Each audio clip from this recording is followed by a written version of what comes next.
சுவாமிஜி அவர்களே, அகத்தவம் என்று சொன்னீர்கள். அதனை எவ்வாறு செய்வது என்று விளக்க வேண்டுகிறேன். ஒரு மனிதன் உடல்ல 3 அடுக்குகள் இயங்கிக் கொண்டிருக்கின்றன. ஒன்று பருவுடல். அந்த பருவுடலுக்குள்ளாக உயிர் துகள்கள் என்று சூக்கும உடல் ஒன்று இயங்கிக் கொண்டிருக்கின்றன. அந்த நுண்ணுடல் ஆகிய சூக்குமம் என்பது விண்துகள் தான். அவை விரைவாக சுழன்று கொண்டிருக்கும் போது அதில் இருந்து எழுந்திருக்கக்கூடிய அலைதான் காந்தம் என்று சொல்லக்கூடியது. அந்த காந்த அலைதான் அழுத்தமாக, ஒளியாக, ஒலியாக, சுவையாக, மனமாக மாறி கடைசியாக மனமாகவும் இயங்கிக் கொண்டிருக்கிறது மனிதன்ல.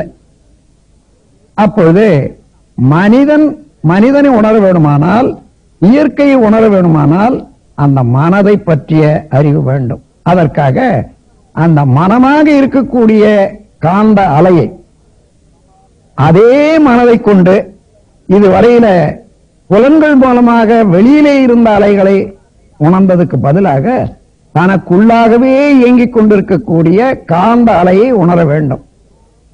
அதற்கு ஒரு குறிப்பிட்ட இடத்துல எந்த இடத்துல காந்த சக்தி அதிகமாக திகழ முடியும், தேங்கி இயங்க முடியும் என்றதை இதுவரைக்கும் கண்டுபிடிச்சிருக்காங்க. அப்படி கண்டுபிடித்தபடி மூலாதாரம், சுவாதிஷ்டானம், மணிப்பூரகம், அநாகதம், விசுக்தி, ஆக்ஞை, பிரம்மரந்திரம் என்ற 7 இடங்களை கண்டுபிடிச்சிருக்காங்க. இவையெல்லாம் எண்டோகிரைன் கிளாண்ட் தான்.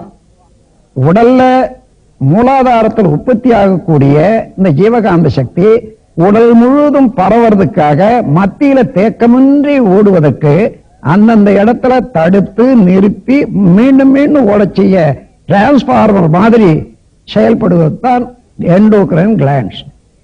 அப்போ அந்த முறையில இயங்கிக் கொண்டிருக்கக்கூடிய இந்த காந்த ஆற்றலை மனிதன் உணரணும்னு சொன்னா அது மூலாதாரத்துல தேங்கி இருக்கக்கூடிய அந்த சக்தியை சிறிது வெளிப்படுத்தி அதை மேல கொண்டு வந்து புருவ மையத்திலேயோ அல்லது உச்சியிலேயோ வைத்து அதை நோக்கி அதையே நோக்கி பார்ப்பானே. ஆனால் வர வர வர அதிகமாகும். மனமும் அலைகளெல்லாம் அலைவேகமெல்லாம் குறைந்து நிலையாக வரும். அப்படி தன் மனதுக்கு காரணமான காந்த அலையை தனக்குள்ளாகவே உணர்ந்து அதன் மூலமாக மனதை ஒடுக்கி ஒடுக்கி ஒடுக்கி ஒடுக்கி நிலைக்கு கொண்டு வந்து எல்லா நிலையிலையும் மனம் இயங்கும்படியான பழக்கத்தையும் பயிற்சியும் செய்வதுதான் அகத்தவம் எனப்படுகிறது. அருட்தந்தை அவர்களே, இன்றைய கால திருமணத்தில் ஏராளமான சடங்குகள் உள்ளன. அவ்வாறெல்லாம் சடங்குகளே இல்லாமல் திருமணம் செய்யலாமா? சடங்குகள்ல அதுல என்ன அவசியம், எந்த காலத்துக்கும் எந்த நாட்டுக்கும் மனித குலத்துக்கு என்று தேர்ந்தெடுத்தோமானால், கணவன் மனைவியாக வாழப்போறவர்கள் ஒருவரை ஒருவர் ஒத்துக்கொள்ள வேண்டும், ஏற்றுக்கொள்ள வேண்டும்.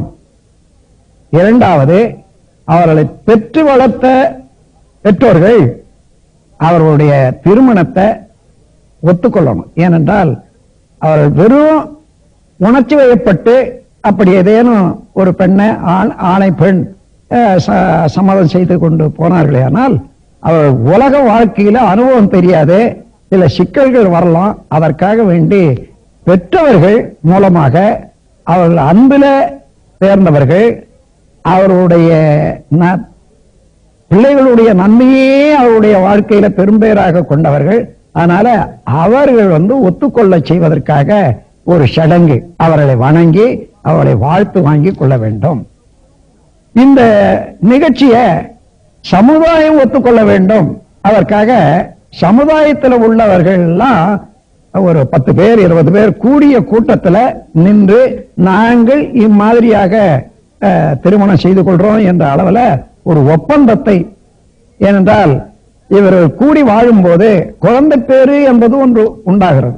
அந்த குழந்தையை நாங்கள் 2 பேரும் வளர்க்கும் பொறுப்பை எடுத்துக்கொள்வோம் என்ற ஒரு ஒப்பந்தமும், ஒருவரை ஒருவர் தாங்கி வாழ்க்கையில எல்லா உதவியும் செய்து கொள்வோம் என்றையும் ஒப்பந்தமாக படிக்க வேண்டியது. இதுதான் முக்கியம். அது வரைக்கும் செய்து வச்சு திருமணம் செய்து கொள்ளலாம். மற்றதெல்லாம் தேவையில்லாத சடங்கு முறைகள் ஒவ்வொரு காலத்துல ஒவ்வொரு இடத்துல தோன்றியது. அருட்தந்தை அவர்களே, மனிதன் இறந்தபின் சடங்குகள் செய்வது அவசியமா? சில சடங்குகள் அவசியம்தான். ஒரு மனிதன் இறந்துட்டா அப்படியே தூக்கி போட்டுட்டா என்ன ஆகும்? சாதாரணமா இன்னொருத்தன் முடிச்சுட்டோன்னு நினைச்சான்னா அப்படியே தூக்கி போட்டுடுவான், அடிச்சு போட்டுடுவான். அப்போ இவன் நல்ல முறையில, அதாவது இயற்கையான முறையில தான் இறந்தான் என்பது ஒவ்வொரு மனிதனும் பொருளாதாரத்திலையும் மற்ற சிக்கலின் தொடர்பு உடையவனாகினால அவனுக்கு ஒத்த உறவினர்கள் அனைவரும் கூடிய இடத்துல நிரூபணம் செய்யணும் இது இயற்கையான மரணம் தான் என்பது. அதற்காக அந்த இடத்துல துணி எடுத்துட்டு தண்ணியை ஊத்தி குளிப்பாட்டுறாங்க. என்ன அர்த்தம்? செத்து போன பிறகு இத கொளுத்து போறாங்க அல்லது மண்ணில் போட போறாங்க. குளிப்பாட்டுறது அவசியமா என்று சொன்னா இந்த இடத்துல தேவைதான். ஏனென்றால் அப்படி குளிப்பாட்டும் போது மிக நெருங்கிய சொந்தக்காரர்கள் வந்து துணியை எடுத்து விட்டு தண்ணியை ஊத்தி தேய்ச்சி பார்க்கிற போது எங்கேயாலும் அடிபட்டு இருக்கிறதா, காயம்பட்டு இருக்கிறதா, வெட்டுப்பட்டு இருக்கிறதா என்றதை கண்டுபிடிச்சிடுவாங்க. அதற்காக வேண்டி இந்த குளிப்பாட்டி அதுக்கப்புறம் தான் அதை புதைக்கணும், எரிக்கணும் என்று வச்ச சடங்கு. ஒரு காலத்துல எந்த மனிதனாயிருந்தாலும் அதை புதைக்கிற போதோ அல்லது கொளுத்துற போதோ முன்னடியாக ஒரு அரசாங்க டாக்டர் சோதனை போட்டு சர்டிபிகேட் கொடுத்த பிறகுதான் செய்யணும்னு சொன்னா இந்த சடங்கு தேவையில்லை. அது வரைக்கும் அந்த சடங்கு தேவைதான். அதனால இரண்டாவது, இந்த பிணத்தை போய் கொளுத்தி விட்டு வந்துடுறாங்க, புதைச்சிட்டு வந்துடுறாங்க. சில சமயம் புதைத்த பிறகு கூட உயிர் வரும். கொளுத்திட்ட பிறகு அதை சரியாக வேகாததுனால அது பல தொந்தரவுகள் இருக்கும். அதற்காக வேண்டி மறுநாள் அங்க போய் பால் தெளிக்கணும் என்று வச்சதெல்லாம் பால் எதுக்கு அங்க தேவையில்லை. அதை எடுத்துட்டு போனா இதை தெரிஞ்சு கொள்ளலாம்.